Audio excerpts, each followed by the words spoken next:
The stars were cold and silent as 3,000 alien warships surrounded the small human colony. Their hulls were made of crystal that glowed with strange blue light. They floated in perfect formation like a wall of death around the planet called Nu. Admiral Park stood on the bridge of his ship, He was a tall man with gray hair and tired eyes. He had fought many battles in his 60 years of life, but he had never seen anything like this. "How many ships do we have?" he asked quietly. 12, sir," answered Lieutenant. She was young, maybe 25, with short black hair and a serious face. Her hands moved quickly over the control panels. "The enemy has 3,000. Closed his eyes for a moment. 12 against 3,000. The math was simple. The math was death. The enemy was called They had ruled half the galaxy for 200 years. Their empire stretched across 1,000 star systems. They had conquered 18 different species. They had never lost a war, not once in their entire history. And now they wanted Earth. Nu was just a small mining colony. 40,000 people lived on its surface. Miners, engineers, teachers, doctors, families with children. Old people who had come to spend their final years among the stars. They had done nothing wrong. They were just in the way. "Admiral," said, her voice shaking slightly, "we are receiving a message from the flagship." "Put it on screen." The main display flickered. A face appeared that was not human at all, that looked like they were made of living crystal. Their skin was smooth and reflective. Their eyes glowed with inner light. This one was clearly a leader. His body was covered with marks of rank and honor. "Human commander," the alien said. His voice was cold and musical like wind through broken glass. "I am fleet commander of the Empire. You are surrounded. Your weapons are primitive. Your ships are weak. You cannot win." Said nothing, he just listened. "Surrender now," continued, "and we will be merciful. Your people will become servants of the Empire. They will live. Refuse, and we will burn your colony to ash. Every man, woman, and child will die screaming. You have 1 hour to decide." The screen went dark. The bridge was silent. Every officer stared at their admiral. Some had tears in their eyes, others looked angry. Private Minu, the youngest person on the bridge, was gripping his console so hard his knuckles had turned white. He was just 20 years old. He had joined the Navy to see the stars, to have adventures. He had not joined to die. Sir whispered, "What do we do?" Walked slowly to the main window. He looked out at the enemy fleet, so many ships, so much power. They had technology that humans could barely understand. Their weapons could cut through human shields like a hot knife through butter. Their engines were faster. Their armor was stronger. But remembered something. He remembered his grandmother. She had been a small woman with a kind smile. When he was a boy back on Earth, she used to tell him stories. One story he never forgot. "When the mountain will not move," she would say, "become the river. Water is soft and weak, but water breaks mountains. Water finds a way." Turned back to his crew.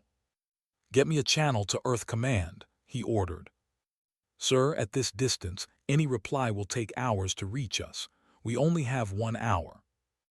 "I know. Send the message anyway. Tell them what happened here. Tell them we did not run." He walked to his command chair and sat down slowly. His bones ached. His heart was heavy, but his mind was clear. "Lieutenant," he said, "bring up file designation. Authorization code Admiral Park 7739 Blue." His eyes went wide. "Sir, that file is classified at the highest level. I don't even have clearance to."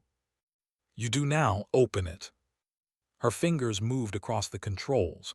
A new display appeared. What she saw made her gasp. It was a weapon unlike anything she had ever seen. The technical drawings showed something massive, something that ran through the entire length of their ship like a spine. The specifications made no sense to her. The power requirements were impossible. The physics involved should not work. "Sir," she breathed, "what is this?" "This," said quietly, "is why there was built. This is humanity's last hope. This is Project. He pressed a button on his chair. Throughout the ship, alarms began to sound. Not battle alarms, something different. Something that made the crew stop what they were doing and look up in confusion. "All hands," announced over the ship-wide channel. "This is the Admiral. We are activating the main weapon. This is not a drill. I repeat, this is not a drill. All personnel, secure your stations and prepare for maximum power draw. Engineering, begin charging sequence immediately." He released the button and leaned back in his chair. "Now," he said to no one in particular, "we find out if the scientists were right." Outside, the fleet waited. They had no idea what was coming. They thought this would be easy. They thought humans were just another weak species to conquer. They were about to learn how wrong they were. In the engine room deep below, Chief Engineer heard the announcement and felt her heart stop for just a moment. Then she smiled a strange, fierce smile. "Finally," she whispered, "let's show them what we can do." The charging sequence began. The ship hummed with growing power, and somewhere in the dark of space, humanity prepared to announce itself to the galaxy in a way that no one would ever forget. Chief Engineer ran through the corridors of the red lights flashed on the walls. The floor vibrated beneath her feet. She could feel the ship waking up, coming alive with power that had slept for years. She was a small woman, 42 years old, with oil-stained hands and wild hair that she never had time to fix. She had spent 15 years of her life building this weapon. 15 years of secret work in hidden laboratories. 15 years of being told by alien scientists that what she was doing was impossible. Now she would prove them all wrong. She passed through 7 security checkpoints. At each one, she pressed her hand against a scanner and spoke her name. The doors opened one by one, leading her deeper into the heart of the ship. Finally, she reached the main chamber. It was beautiful. It stretched for 2 kilometers through the ship, a long tube of metal and energy that ran from the front of the vessel to the back. The ship had been built around it. Everything else, the engines, the crew quarters, the bridge, was just there to support this one weapon. "Status report," called out as she took her station. "Power at 12% and climbing," answered a young technician named Minyu. He had been assigned to engineering just last month. He was scared. She could see it in his eyes, but he was doing his job. That was what mattered. "Good, keep it steady. We need to reach full power in 40 minutes. "Ma'am," Minyu said quietly, "I have to ask, what exactly does this weapon do?" Looked at him, he deserved to know. They all did. "Do you know what it is?" she asked. "It's a weapon that uses magnets to shoot metal very fast. We learned about them in basic training, but those are small, ship-mounted, nothing like this." "You're right, normal are toys compared to this," pointed at the massive structure around them.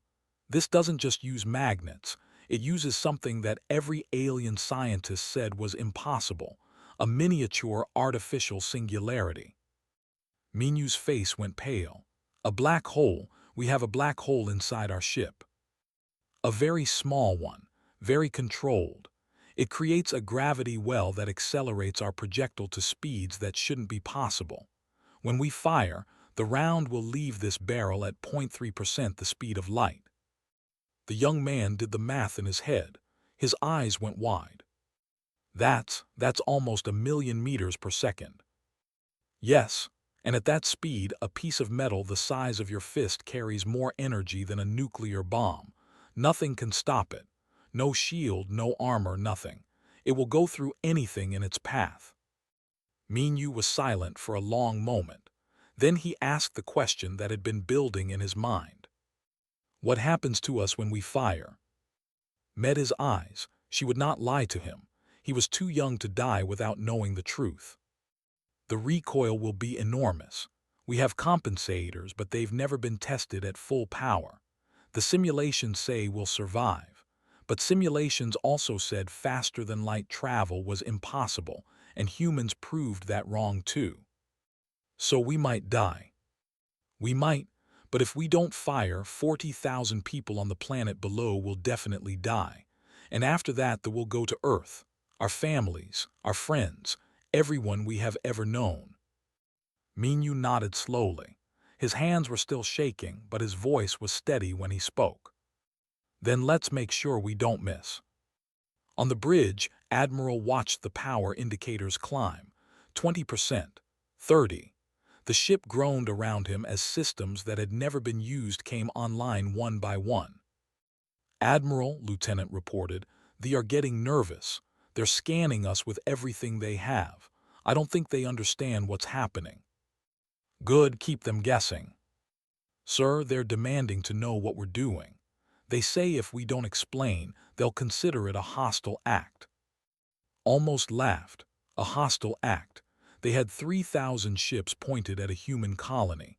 They had threatened to kill 40,000 innocent people, and they were worried about a hostile act. "Tell them," he said slowly, "that we are preparing to defend ourselves. Tell them that humanity does not surrender. Tell them that if they want this colony, they will have to take it from us." Sent the message. The response came quickly. Commander appeared on the screen again. His crystal face showed something new, confusion, perhaps even concern. "Human," he said, "you are making a mistake. Whatever weapon you think you have, it will not save you. We have conquered species with technology far beyond yours. You cannot win." "Maybe not," replied calmly, "but we can make you pay a price. We can make you remember this day. We can make you think twice before you threaten another human world." "You are insane." "No, we are human, and humans don't give up. Humans don't surrender. We fight until we can't fight anymore. And then we fight some more." He cut the connection. In engineering, the power level reached 50%. They began to hum, a deep sound that you could feel in your bones more than hear with your ears. The lights flickered throughout the ship as more and more energy was pulled into the weapon. Watched the numbers climb and felt something strange. Pride, fear, hope. She had dedicated her life to this moment. She had sacrificed everything, her health, her relationships, her chance at a normal life, all for this. 60%, Minyu announced. 70. "Ma'am, the temperature in the barrel is rising faster than expected." "It's within acceptable limits. Keep going." 80%, 90. The ship was shaking now. Small objects fell from shelves. Coffee cups slid across tables. Somewhere in the distance, metal screamed as stress reached dangerous levels. 100%, Minyu said, his voice barely a whisper. "The weapon is fully charged." "Opened a channel to the bridge." "Admiral, project is ready to fire. The weapon is yours." On the bridge stood up from his chair. He looked at his crew, at the young men and women who had trusted him with their lives. They looked back at him with fear and hope and something else. Faith. "All hands," he announced, "brace for firing." He turned to. His voice was calm, his hands were steady. "Lieutenant, on my mark, rotate the ship to firing position." "Yes, sir." They began to turn slowly, like a great beast aiming at its prey. The fleet watched with growing alarm. They had no idea what was about to happen. No one did. On the flagship crystalline throne, Fleet Commander stood in his war chamber and tried to understand what he was seeing. The human ship was turning, slowly, heavily, like an old animal that could barely move. Its hull was ugly, all gray metal and sharp angles. Nothing like the beautiful crystal ships of the Empire. It was primitive. It was crude. But something was wrong. "What are they doing?" demanded. His voice echoed off the crystal walls of his ship. Around him, his officers worked at their stations, their smooth fingers moving over glowing controls. "Unknown, Commander," his second officer replied. "Their ship is drawing enormous amounts of power, more than any human vessel we have ever seen. Our sensors cannot determine the purpose." "Is it a bomb? Are they planning to destroy themselves?" "Possible, but the energy signature does not match any explosive device in our records." walked closer to the main display. The human ship filled the screen now. He could see every detail of its ugly hull. And there, running through the center of the vessel like a spine, was something he had not noticed before. A long tube, a barrel of some kind. "That structure," he said, pointing with one crystal finger. "What is it?" His weapons officer studied the readings. "It appears to be a kinetic accelerator of some kind. Perhaps, but the size is impossible. No species uses kinetic weapons at this scale. The power requirements alone would." He stopped speaking. His crystal face flickered with something that looked almost like fear. "Commander, the energy readings are still climbing. Whatever that weapon is, it's more powerful than anything we have ever seen." Felt a chill run through his body. He was 10,000 years old. He had fought in 100 wars. He had watched species beg for mercy before being erased from existence. He had never been afraid. But now, looking at that ugly human ship, he felt something he had not felt in centuries. Doubt. "They're bluffing," he said, more to convince himself than his officers. "Kinetic weapons are primitive. Our shields can deflect any projectile. They cannot hurt us." "Commander, should we attack before they fire?" Considered it. 3,000 ships against 12. He could destroy the humans in minutes, but something held him back. Some instinct that had kept him alive through countless battles. "No," he said finally. "Let them fire their weapon. Let them see how useless their primitive technology is against shields. Then we will destroy them and their colony, and we will teach the humans a lesson they will never forget." The admiral watched the enemy fleet through the main window. They weren't attacking. They were waiting, watching. "They think we're bluffing," Lieutenant said quietly. "They think our weapon won't work." "Good, let them think that." The ship had finished rotating. It was now pointed directly at the heart of the fleet. The crystalline throne, the flagship, was perfectly aligned with the barrel. One shot, one chance. "Admiral," Kame's voice from engineering, "we're detecting heat buildup in the barrel. We need to fire soon, or the weapon will become unstable." "Understood. Begin final countdown." Throughout the ship, screens displayed the same message. Firing sequence initiated. Crew members strapped themselves into their seats. Some prayed to gods they had almost forgotten. Others held pictures of their families, their lovers, their children back on Earth. Private Menu stood at his station in engineering. His hands were no longer shaking. He had accepted what was about to happen. He might die, but if he did, he would die doing something that mattered. "Menu," said, standing beside him, "if we survive this, I'm buying you a drink. Just one. Don't push your luck." On the bridge, watched the countdown timer. 30 seconds. 20. Her finger hovered over the firing button. She thought about her mother back in Seoul, her little brother who wanted to join the Navy like his sister, her friends from the academy who had died in previous battles with the... "This is for you," she thought. "This is for all of you." 10 seconds. Admiral gripped the arms of his command chair. He thought about his grandmother, about her stories of rivers and mountains. He thought about his wife, dead now for 20 years, waiting for him somewhere beyond the stars. 5 seconds. The ship hummed with terrible power. Every light flickered. Every surface vibrated. The air itself seemed to crackle with energy. 3 seconds. On the crystalline throne, watched the human ship with growing unease. Something was wrong. Something was very wrong. 2 seconds. "Commander," his weapons officer said suddenly, "their energy readings just exceeded anything in our database. I don't know what they're about to do, but..." 1 second. "Fire," said Admiral Park. Lieutenant pressed the button. For one moment, nothing happened. The universe held its breath. Then the fired. Light erupted from the... not ordinary light, but something brighter, something that seemed to tear a hole in space itself. The electromagnetic pulse that followed blinded every sensor in the system. Ships on both sides lost their instruments for precious seconds. And in that moment of blindness, a tungsten slug the size of a human fist crossed the distance between the fleets at nearly 1,000,000 meters per second. They never saw it coming. They never had time to raise their shields. They never had time to run. The slug struck the crystalline throne exactly where it was aimed, dead center, right where Commander stood in his war chamber, still trying to understand what the humans had done. And then the flagship simply ceased to exist. There was no explosion, not in the traditional sense. The kinetic energy was so immense that the ship was vaporized instantly. 2 kilometers of crystal and technology and 10,000 years of history, gone in less than a heartbeat.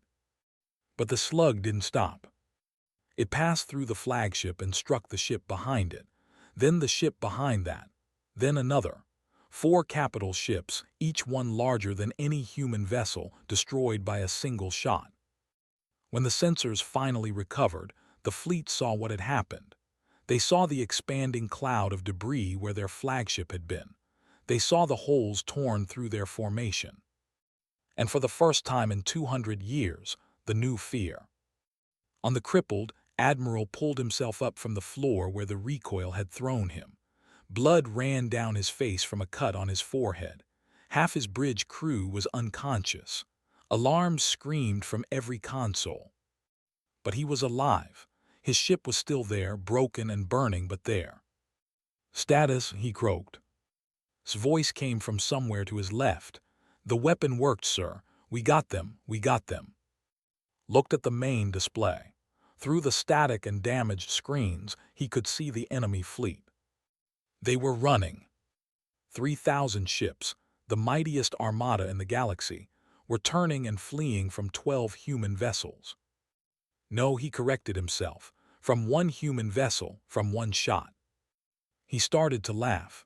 It hurt his ribs, but he couldn't stop. Humanity had just changed everything. The news traveled faster than light. Within hours, every corner of the galaxy knew what had happened at noon. Merchants carried the story from station to station. Diplomats whispered it in secret meetings. Military commanders studied the recordings with growing horror. The humans had done the impossible. On the planet Prime, the heart of the Empire, the High Council gathered in emergency session.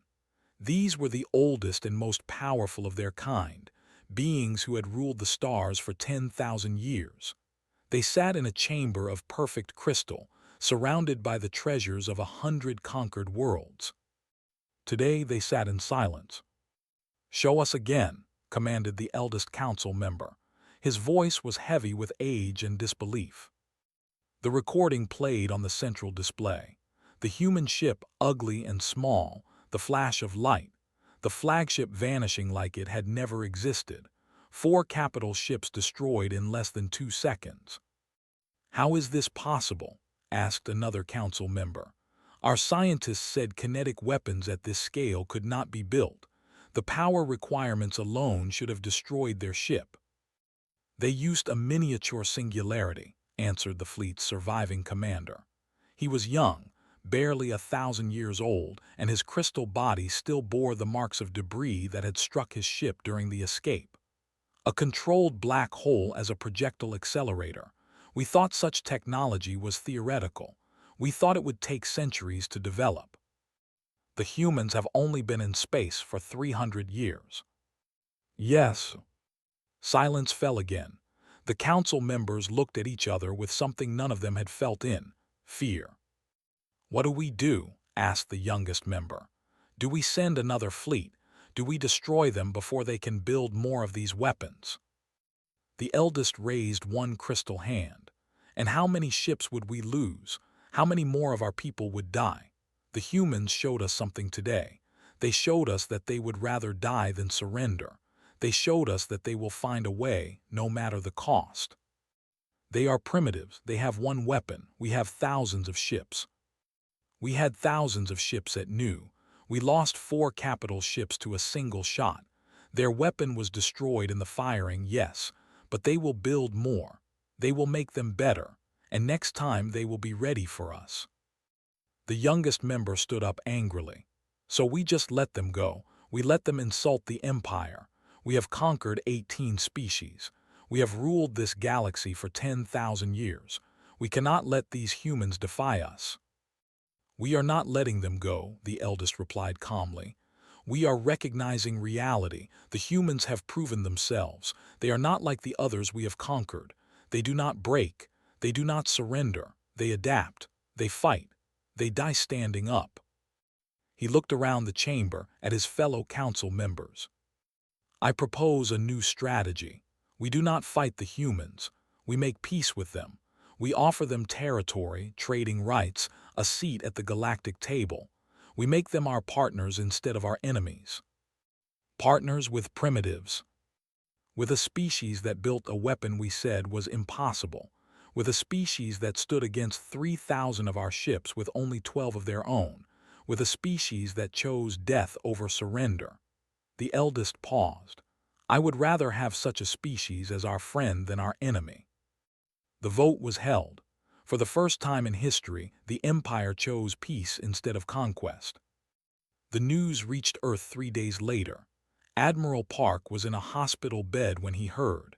The had barely survived the trip home, and himself had suffered broken ribs, a fractured skull, and internal bleeding. But he was alive. "They are offering peace," Lieutenant told him. She sat beside his bed, her arm in a sling from her own injuries. "They want to give us 3 star systems, full trading rights, a promise to never attack human colonies again." Closed his eyes. He thought about the crew members who had died when the fired. 17 people, gone in an instant. He thought about the 40,000 colonists on Nu who would live because of what his ship had done. "What about the other alien empires?" he asked. "They're scared, all of them.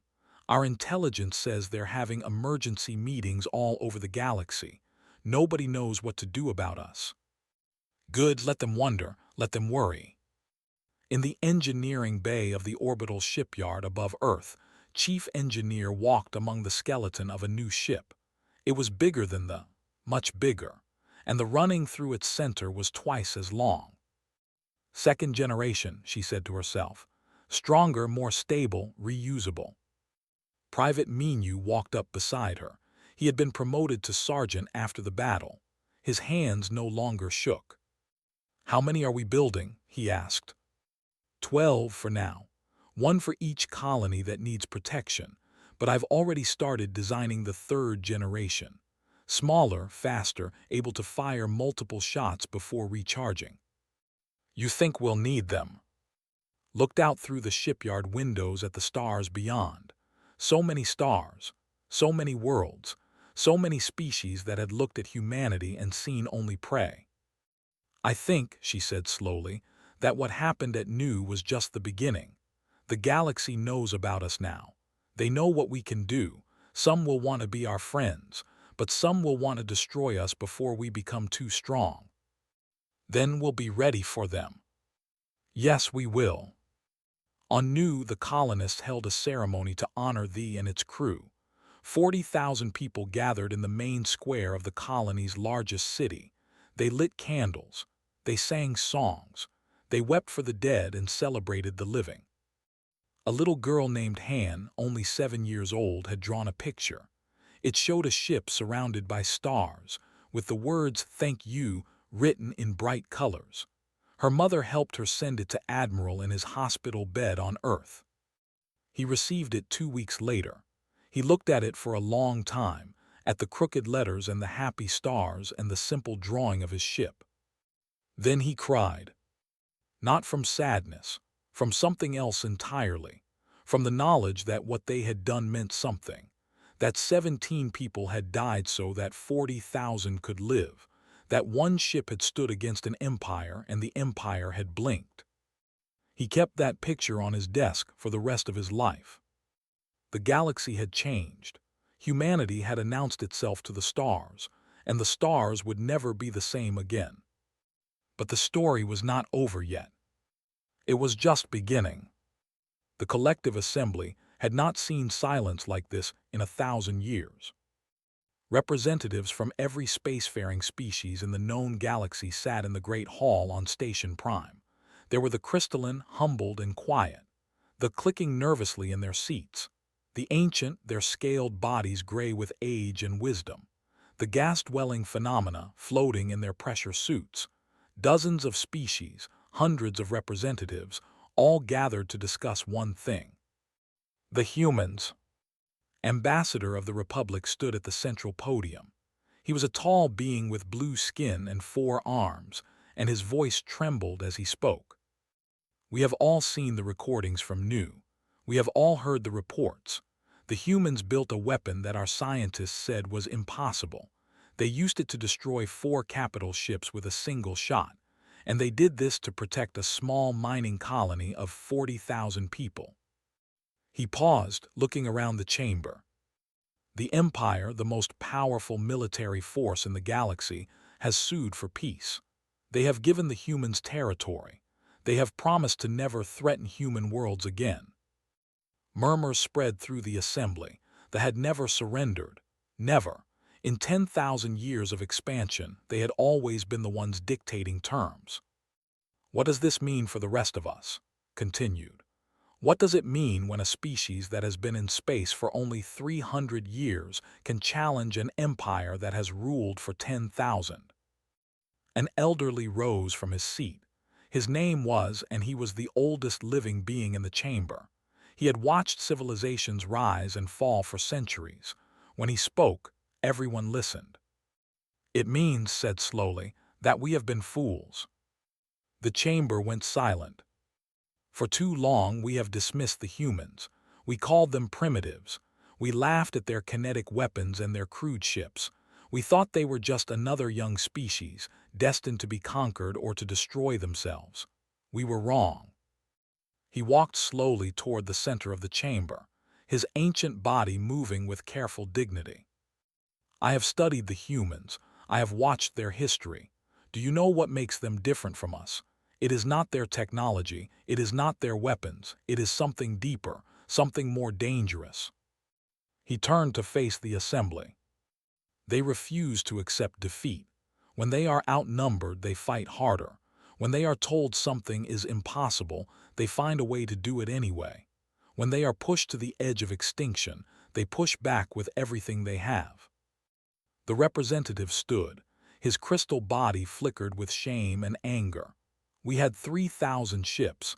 They had 12. By every measure of logic, they should have surrendered.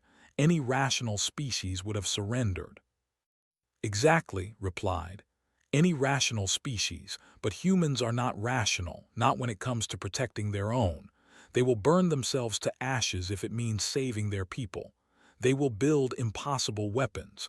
They will stand alone against armies, and they will not stop, ever. The assembly sat in heavy silence. Each representative was thinking the same thing. What would happen when the humans grew stronger? What would happen when they had more ships, more weapons, more colonies? I propose, continued, that we send diplomatic missions to Earth, not to threaten, not to demand, but to offer friendship, trade, alliance. The humans have proven themselves worthy of respect. Let us give them that respect before it is too late. One by one, the representatives voted. The motion passed with overwhelming support. 6 months later, the first alien ambassadors arrived on Earth. They came from a dozen different species, each one bringing gifts and offers of friendship. They were received by President Moon, a woman who had once been a soldier herself, who understood what it meant to fight for survival. "Welcome to Earth," she said, standing before them in the reception hall of the United Nations. "We hope this is the beginning of a new era, an era of peace and cooperation between our peoples." The ambassador stepped forward. He was a young crystal being, chosen specifically because he had no connection to the war at Nu. "We come in humility," he said. "We underestimated your species. We will not make that mistake again." President Moon nodded. "We don't want war. We never wanted war. All we wanted was to live in peace, to explore the stars, to build a future for our children. But we will defend ourselves. We will defend our people, always. We understand, and we respect that. In the years that followed, humanity grew. New colonies were founded. New ships were built. The technology was improved, refined, made smaller and more powerful. What had once been a desperate gamble became a standard weapon on every human warship. Admiral Park retired with honors. He spent his final years in a small house overlooking the sea in the city where he had been born. He kept the drawing from Little Han on his wall, and sometimes visitors would ask him about it. "That's why we fight," he would tell them. "Not for glory, not for conquest, for that little girl, for the chance that she can grow up safe and happy among the stars." Lieutenant became admiral. She commanded the second, a ship 3 times larger than the original, with weapons that made the first look like a toy. She never forgot the day she pressed that firing button. She never forgot the 17 crew members who died. Every year, on the anniversary of the battle, she visited their memorial and spoke their names out loud. Chief Engineer became the head of humanity's weapons development program. She trained a new generation of engineers, teaching them not just how to build machines, but why they built them. "We don't create weapons because we love war," she would tell her students. "We create them because we love peace, and sometimes the only way to have peace is to be strong enough that no one dares to threaten it." Sergeant Minu, the farm boy from province who had just wanted to see the stars, became one of the most decorated officers in the fleet. He never forgot standing in that engine room, watching the power indicators climb, knowing that he might die at any moment. "Were you scared?" His would ask him years later. "Terrified," he would admit, "but I was more scared of what would happen if we didn't fight. Fear can make you run away or it can make you stand your ground. That day, we chose to stand." The galaxy continued to turn. New alliances formed. Old empires faded. Species that had once been enemies became friends. And at the center of it all were the humans, the impossible species, the ones who had announced themselves to the stars with a single shot that echoed across the cosmos. They had proven something that day at Nu, not just that they had powerful weapons, not just that they were clever and determined, but that they would never, ever give up. And that made all the difference. The stars belonged to everyone now, but the humans had earned their place among them. They had paid for it in blood and fire and courage. And they would never let anyone take it away.